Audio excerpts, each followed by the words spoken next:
Hey guys, Mark here. I'm Kurt. We are GreatHomesATL. Welcome to our house, welcome to our family. So, Mr. Russell, what do we want to talk about today? One of the hottest topics right now, at least for us, and I think Hope has said this as well, is new construction. Yes. And it's like nobody wants a resale. Nobody wants a resale, even if the resale is better than the new construction home. I think, maybe it's because we do a lot of like new home tours and they see a lot of our clients have done well, and there is a market and of waiting it out and stuff like that. But to me, there's a lot of different factors, especially as we head well into 2022. Things I'm reading about interest rates going up, these lists that we talked about in other videos. Yeah, I mean, there's just a lot to unpack. I feel like new is touted as best. Right. I think that's whether you're talking about a car, whether you're talking about your clothing, and whatever the case is, everybody wants. They strive for the shiny object, the shiniest object, the latest shiniest object, and I think real estate is proving to be no different. Right. Because here's the thing that is happening, and I'm not saying this is happening with all builders, but it is definitely happening with a lot more of them now than, let's say, a few years ago. Builders, quite frankly, are giving buyers a lot less, but charging them a lot more. Example, I mean, just think I was looking for people, I think it was up in Gwinnett. It was like that Gwinnett-Jackson County line. And I couldn't, number one, believe the price point. What you got. I'm talking about like over 400, no fireplace. I got one better than you. Couldn't pick out anything. I closed. No trim. Look, I closed a deal. It was a $500,000 house, new construction. Not only did they not have trim around their windows, they didn't even have windowsills. Right. They literally had a window framed in the box, and it was a $500,000 home. And beautiful house because the builder is taking the buyer's choice out of the conversation. Right.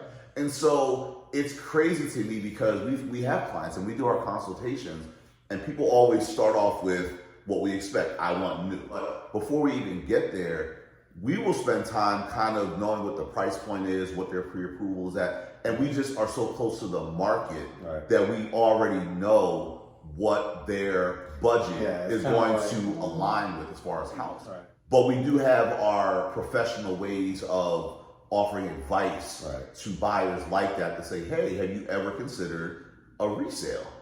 It's not because we're saying you can't afford new, clearly you can. But in some cases, getting a resale, you're getting a lot more for your money than if you're getting new. And I think a part of what still has people so hell-bent on, no, I just want new, is because it's the shiniest object. And they're seeing everybody else post their new home, so they feel like, well, I have to have a new home too, because they got it. But yeah, I want to give you an example. I did take out a client to a new home community, and the house was like 2,400 square feet, 5-bedroom. It was 2,400 square feet.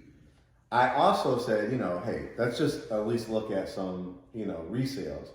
And obviously the community was nice for the brand new home community. Sometimes, depends on the community, you get a pool, tennis courts, stuff like that. Found a resale home, swimming pool, tennis courts, drove through, people immaculately kept their yards, and the selection or the options for the new home community, they said, hey, we're going to be like about 3 weeks. We're going to wait until the house is framed. I even hear builders doing things like waiting till the drywall is up to releasing lots.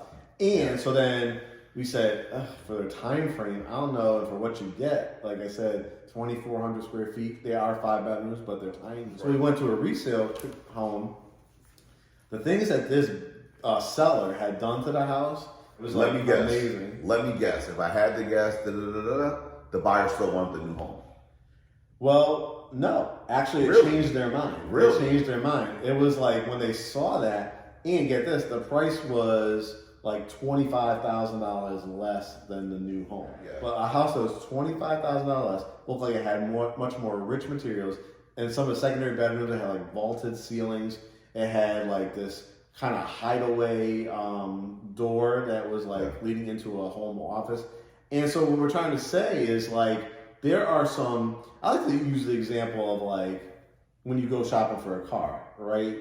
There's obviously the new car market, right? Which always is now even over MSRP sometimes. And then you could go to a used car lot or a reputable brand. Trying to say that fast. Right.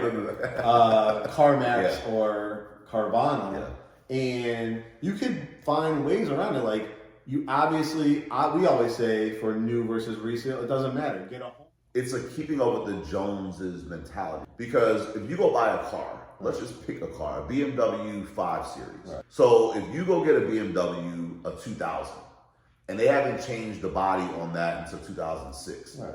You could go buy a 2000, 1, 2, 3, 4, or 5 BMW and drive that, and guess what? Nobody really knows except you and your insurance company. Do you have the newer BMW or do you have the old one? Because they all look the same. Pretty relatively the same. When it comes to the home market, I think, and this is just my thought, I think people think about it like, well, if they bought a resale in an already established community, then people will know that's not a new home. Or they've already maxed out their equity or anything like that. Like if a community's been around, I've seen it in today's market. I've seen a lot. We see the bidding wars. Yes. So, yes, you do have to have the house inspected. That's what I was trying to get to. You do have to still new or resale. Trust me, some of the materials that new home builders are using, you want to get those inspections. You still want to get them inspected. Absolutely. So there can literally be a couple that the house is 10 years old. They raised, they had kids maybe, middle school, heading into high school or whatever. They've lived there. They got their 10 years out of it. Yeah. They fenced in their backyard. They put in a koi pond. They updated their cabinets. They put in the technology, the Ring doorbells and stuff like that. And because they bought that house 10 years ago and they've been paying principal down and everything like that, and they've done upgrades to the house, they're already sitting on hundreds of thousands of equity. That means that, just say as an example, you're a $500,000 buyer. This person bought that house for $275,000, $300,000. At the time, it wasn't like it was going to be an up and coming area. Well, everything came together. It's now a great area. Yeah. They put in they maintained it, they upgraded it, and now they can sit and walk away with a $200,000 profit. But you are now getting a great house that's in great shape for that $500,000, as opposed to building new for $700,000, $800,000. Because I think when it comes to new, in some cases, not all, what people are paying for certain new homes, i.e. the ones that are 5 bedrooms, 2,200 square feet, cookie cutter, no fireplace in it, no bells and whistles, but they're paying $400,000, $500,000 for these homes. I think those people are going to be the ones that are going to be cursing at the real estate market in a couple of years when they realize that house that you spent $400,000, $500,000 for, just because it was new. Right. Because you can't change that square footage. You can't change the square footage. Square footage is square footage, right? And you can make it, you can do put some nice upgrades. You can put the nice furniture in there. You can paint a wall. But square footage is square footage, right? And so it's going to be interesting, let's say that, in a couple of years when these people that have paid $400,000, $500,000 for a home that is 22 to 2,500 square feet, when they realize like, wow, like why is my equity not going up anymore? Right. Why have I hit this ceiling? Because if you think about it, if your house, you paid for it on the highest end and you didn't get much with it, there's no room for it to go up. Right. And so when you think about introducing the resales, and I feel like you settle. Like you I don't settle. like that feeling of settling. Yeah, you settle. And when you go into the resale market, there's an opportunity to get in there with maybe the previous, seller. They already did some of the bells and whistles, like you said. People think new, like you're going to be able to pick out all these things we talked about in another video. But like when people say, well, I don't want to buy somebody else's vision, you're buying the floor plan of the vision of that mass builder. And his on-site agent. So you're always buying, unless you're building from your own custom, which we know that's another video. Hundreds of thousands, right. millions of Most dollars. people can't afford to build a custom But house. for the everyday person that like, I want to be in a certain time frame in a certain area, there are amazing opportunities. People are doing some amazing upgrades. Like, you don't like brown cabinets? Paint them white. Paint them white. Exactly. Adding trim to the top, changing out flooring, all that kind of stuff. And I think I think it's a great point. And one of the other points that I want to kind of touch upon, because I think it's intertwined with our process, is how long should people really be waiting for new construction? At the end of the day, we're in the business to get people, they hire us for our professional opinion, knowing market conditions and everything like that. I think, personally, what you should do that first maybe 30 days that you sign on with us is, we're going to have you explore new home communities, even yourself, just driving around, walking into model homes if they're open, and seeing realistically for your budget, that's the key, what you can get. Like 300, 400, 500 means different in Smyrna than it does in Douglasville, than it does in Villa Rica, than it does in McDonough. So realistically, if you haven't explored certain areas, this is the time to go and take a look. Now, after those 30 days, if you're like, I got 2 or 3 communities I'm really, really interested in, let's put you on the list. Let's have us reach out, like, when is your next lot release? Is it a lottery system? Is it an offer system? People that remain stuck on going new could actually be doing more harm than good. Interest rates to can go themselves. up. Right, because what happens is this. Locking in rates. If you're on a waiting list, right. And let's just say, I know I gave this example earlier, but let's just say you're in the waiting list for a community and there are more people on the list than available homes or lots, right? Mm-hmm. You could be waiting. Now, what we've learned is that every 4 to 5 sales, I believe it is, the prices are going up on new homes. Yeah.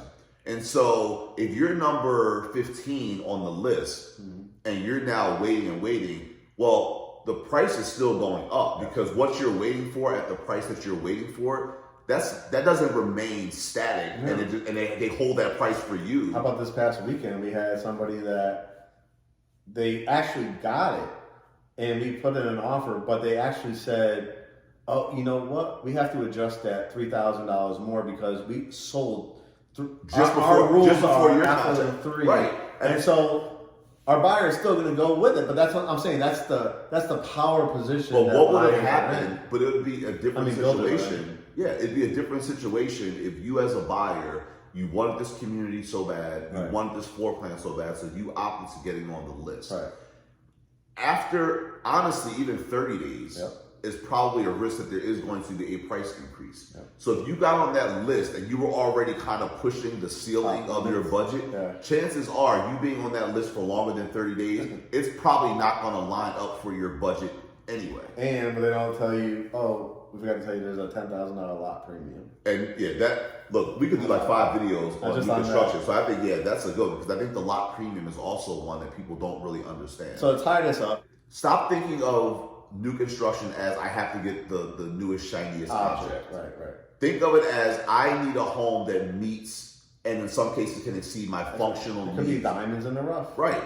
And stop thinking that because it's new, it's always better, because sometimes you're paying more for new while you're trying to avoid paying more for resale, and you're getting less. Right. And so I think, again, but you need to have representation, because if you don't have a good agent, you don't have a good broker that you're working with, they are going to be focused on just getting you to sign a contract. We'll put a strategy in place. You got to stick with it. Like you always say, you got to pivot. That's your keyword. You always say pivot. You got to be ready to pivot, and you have to know when to pivot. And you can't just endlessly, mindlessly stay on wait lists waiting for new. And then as they get released, you realize, I'm no longer qualified. You have to get in the game and play. And that's what we've been telling people. If you want to buy a home, you have to get in the game and play.